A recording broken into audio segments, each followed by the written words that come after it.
He's back. Scaramucci just went on TV to reveal huge secret about Bannon and Trump. The mooch is back and firing off his mouth at 100 miles a minute once again. Today he went on ABC and went on one of his legendary rants. You know, the same kind that got Reince Priebus fired? Anyway, so there was Scaramucci talking to George Stephanopoulos when they started talking about Trump's response to Charlottesville and, of course, Steve Bannon. That's when the mooch dropped this bombshell he may have gotten from Trump himself. Scaramucci said President Trump is going to fire Steve Bannon because he is a leaker. Scaramucci slams Trump's Charlottesville statement. Bannon, Bart, Wing. Let's take a quick listen here. First interview since you left the White House. I have to start with the president's statement yesterday. If you were White House Communications Director yesterday, would you advise he give that statement? Well, I wouldn't have recommended that statement. I think he needed to be much harsher as it related to the white supremacists and the nature of that. I applaud General McMaster for calling it out for what it is. It's actually terrorism, and whether it's domestic or international.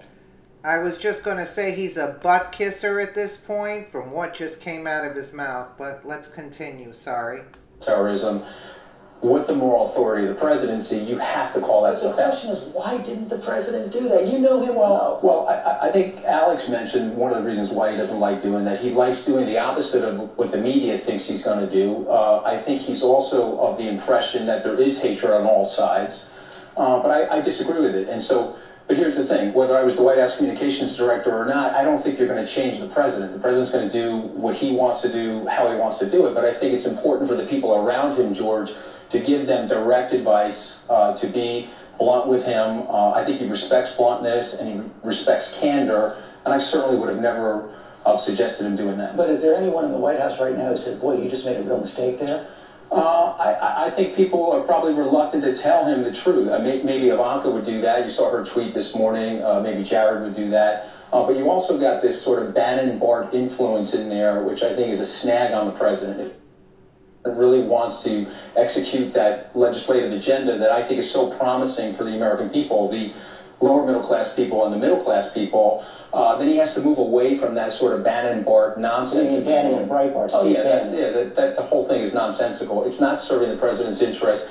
He's got to move more into the mainstream. He's got to be more into where the moderates are and the independents are, George, that love the president. And so if he does that, he'll have a very successful legislative agenda that he'll be able to execute.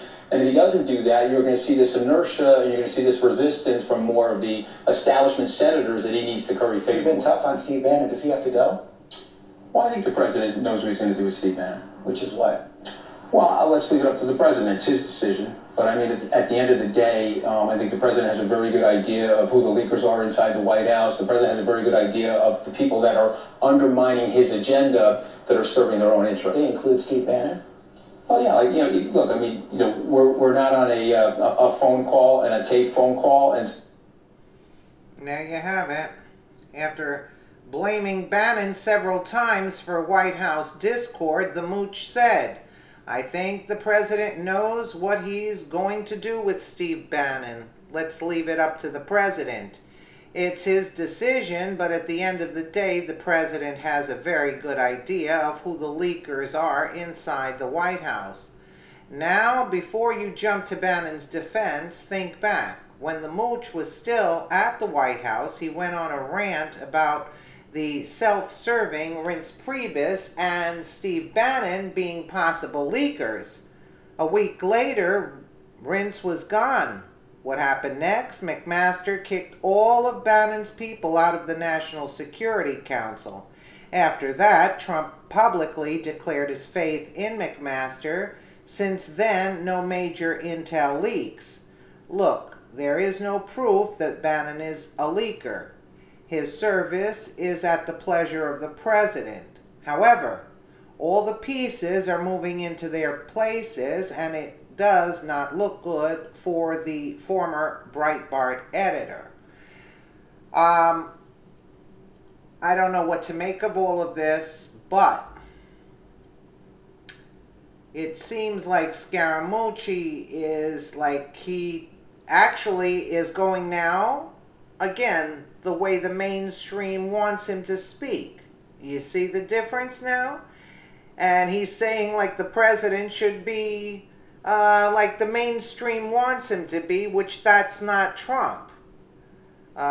He condemned how Trump spoke. Excuse me?